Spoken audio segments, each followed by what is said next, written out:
Assalamualaikum warahmatullahi wabarakatuh. Waalaikumsalam warahmatullahi wabarakatuh. Perkenalkan, kami mahasiswa semester 3 dari Universitas Teknologi Bandung. Di sini kami mau mewawancarai usaha Bapak untuk memenuhi tugas evaluasi akhir semester. Sebelumnya, perkenalkan, nama saya Kemala. Ini teman-teman saya. Nama saya Farhan Jamal Nurfala. Iya, Saya Andi Purnama. Sebelumnya, dengan Bapak siapa dan Bapak jabatannya sebagai apa di sini? Oke, perkenalkan. Selamat datang dulu ya. Perkenalkan, nama Bapak Asep Makta Rosada. Di sini Bapak sebagai CEO sekaligus owner juga Bandeng Isi Ciwidey. Tapi nama perusahaannya CV Ciwidey Food.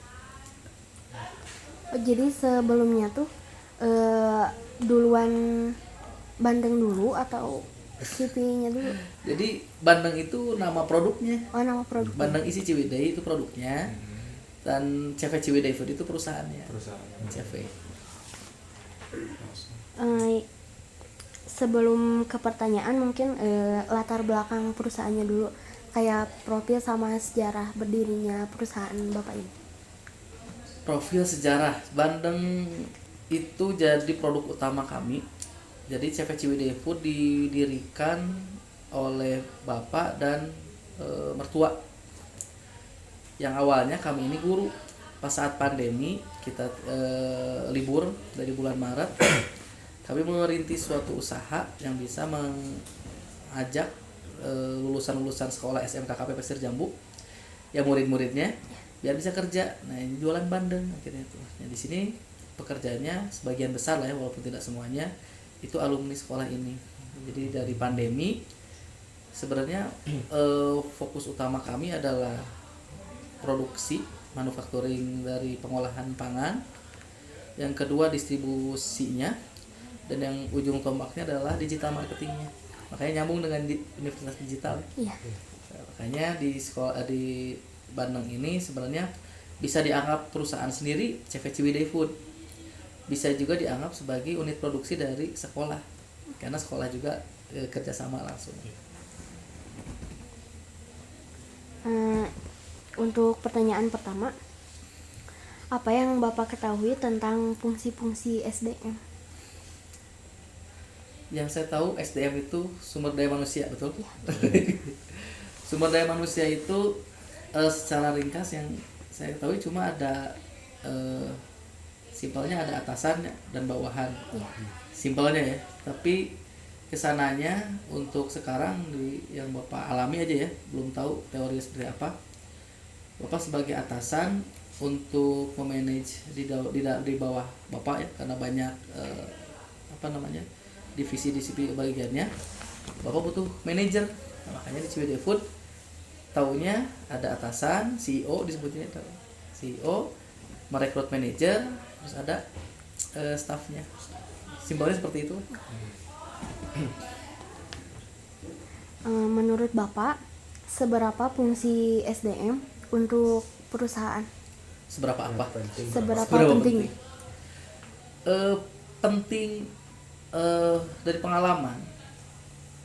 Yang disebut kepentingan perusahaan itu harus ada manajemennya. Ya.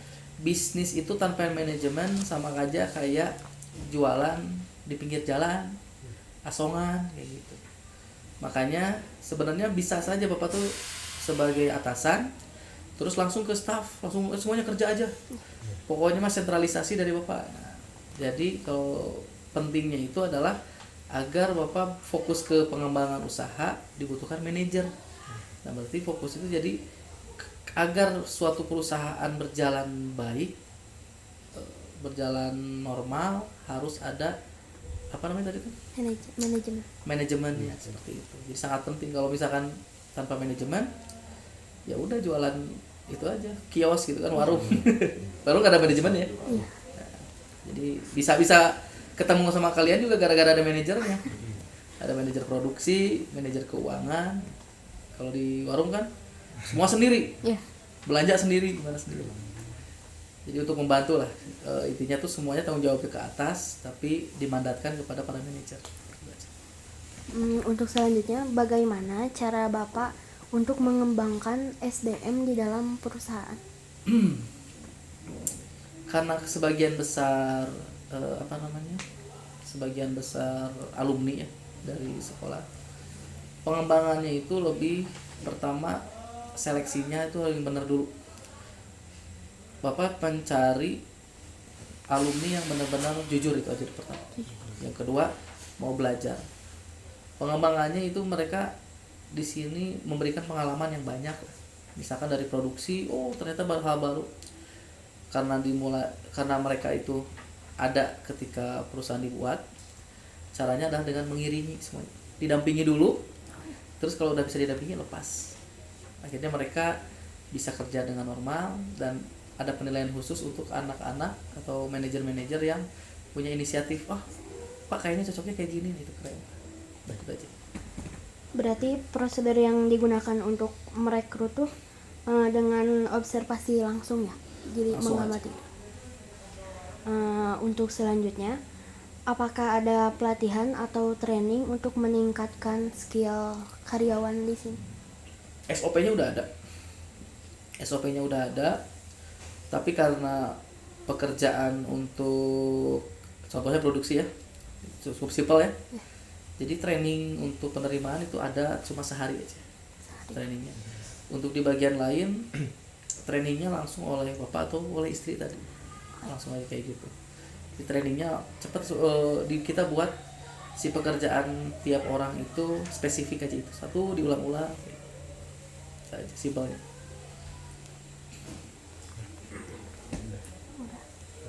Terus Pak, kesulitan apa yang Bapak hadapi dalam mengembangkan SDM? Kesulitan itu dari sikap dan sifat seseorang sih. Yang tadi yang pertama kejujuran dan mau belajar itu dulu. Ada yang alhamdulillah kalau misal alumni kejujurannya bagus ya, tapi ada juga yang malas belajar. Bayangkan yang baru lulus SMK disuruh jadi manajer. Itu kan banyak yang kaget. Apa takut gimana, takut nyuruh teman gimana. Padahal itu kan pembelajaran leadership ya, walaupun masih dibantu oleh bapak. Nah, ada anak-anak yang takut belajar, memulai itu takut ya. Nah itu dia kesulitannya, sikap orangnya lah kurang.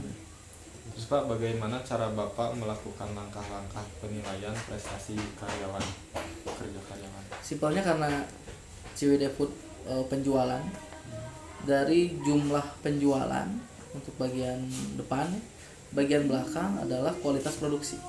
Itu aja. Dari jumlah penjualan bagus berarti yang bagian depannya bagus lah, marketing dan salesnya.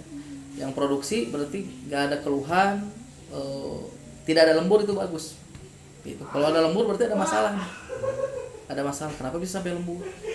Karena kan mereka butuh istirahat dan lain-lainnya, keluarga. Tidak ada lembur, ada masalah. Dan kualitasnya jangan sampai kebersihan terganggu aja.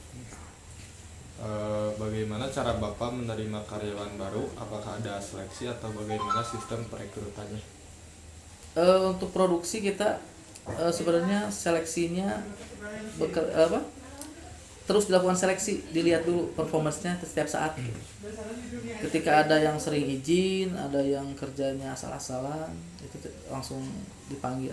Kita punya manajer personalia ya, officialdom, itu ngatur pekerja yang seperti itu, absennya, ngatur piket juga dan lain-lain seperti itu. seleksi selalu ada. Cara apa yang Bapak dilakukan dalam menempatkan posisi karyawan yang tepat sesuai dengan keahliannya?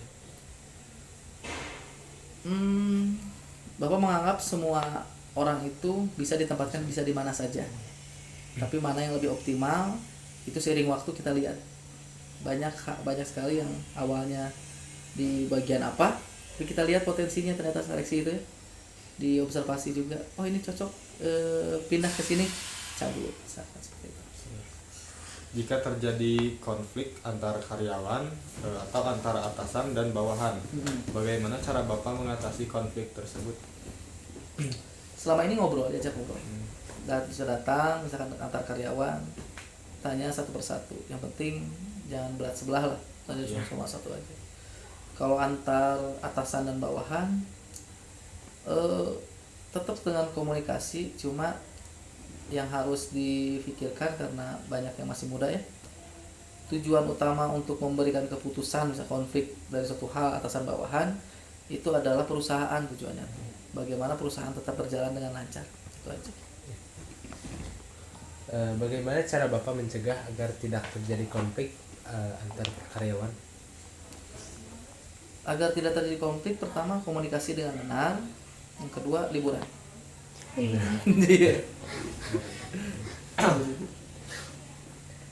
Kalau boleh tahu ada berapa karyawan di sini Pak, dan setiap posisi tugasnya seperti apa kalau boleh tahu, misalkan posisi marketing atau yang lainnya, Jadi deskripsi jabatan. Naik turun sih karyawannya sekarang tergantung produksi, karena kita banyak karyawan harian. Produksi 10, gudang 2, penjualan 2, berapa tuh? 14, keuangan 1, 15, marketing 2, berapa tuh? 17, programmer 1, sama bapak aja berdua, jadi berapa tuh? 20 ya? Iya, 20. Nah, pembagiannya ada penjualan, sales dan marketing, ada gudang, ada keuangan, ada official dem, personalia, sama produksi. Bagaimana Bapak dalam merancang uang salary karyawan, apakah dilihat dari kinerjanya atau ijazahnya, dan setiap orang sama atau berbeda uang salary-nya? Di CWD Food kita tidak melihat ijazah, kita langsung melihat performance kerja itu, orang itu. Tidak jarang yang lebih muda itu jadi manajer, tidak jarang juga yang lebih, yang misalkan saya ijazahnya cuma nggak ngeliat ijazah, malah udah kita lihat kejujurannya dan karena untuk kerja itu ijazah itu cuma tanda buat pernah belajar ya, bukan tanda pernah bekerja dengan baik. Banyak yang sekarang Bapak bisa dibilang santai gitu ya dalam beberapa hal, karena banyak yang bisa diandalkan, padahal belum sarjana, bahkan belum kuliah lagi lah, insya Allah kuliah. Jadi intinya seperti itu aja deh. Jangan sampai ribet nyari ijazah gitu kan, nggak ditanya rapot juga kan, mana rapot PTKN-nya juga. Apakah Bapak mengetahui manajemen karir dan adakah perencanaan karir karyawan? Belum tahu. Tapi kalau karir Bapak berdasarkan performance saja. Banyak yang karir itu ke gaji dulu aja. Banyak yang kerjanya bagus, penjualan jadi bagus atau produksi jadi bagus, dengan rasio keuntungan perusahaan naik gaji. Ketika perusahaan rugi, ya kemungkinan ada penyesuaian gaji juga. Simpelnya seperti itu. Ya begitu. Iya. Karena ada kesalahan juga ya, kita fleksibel dengan kerja kinerja mereka lah. Udah. Oke, bagus. Itu udah ngeliatin terus. mungkin sekian ya Pak yang bisa kami tanyakan. Mohon maaf bila ada salah-salah kata dari kami. Ya. Terima kasih atas waktunya. Mungkin ini agak mendadak ya Pak. Ya nggak apa-apa lah. Kita zaman sekarang mainnya harus cepet ya. Ya. Kalau misalkan mahasiswa terlalu banyak tertunda sama tugas-tugas yang harusnya simple, apalagi menurut bapak jangan semuanya ketika demo turun semua, jangan. Dan harus ada yang ngatur masa depan kalian juga kan ya. Sok nggak apa-apa, tetap semangat ya untuk berkarya. Untuk bentar lagi rumahnya jauh-jauh yang dua itu lumayan jauh di situ. Udah gitu aja. Terima kasih banyak juga untuk waktunya Bapak bisa meluangkan. Sama-sama, mohon maaf kalau ada salah kata juga ya. Sama-sama. Salam buat dosen pembimbing kalian. Pembimbing atau dosen kuliah? Dosen pengabdi ya. Dosen kuliah. Udah gitu aja. Wassalamualaikum warahmatullahi wabarakatuh. Waalaikumsalam.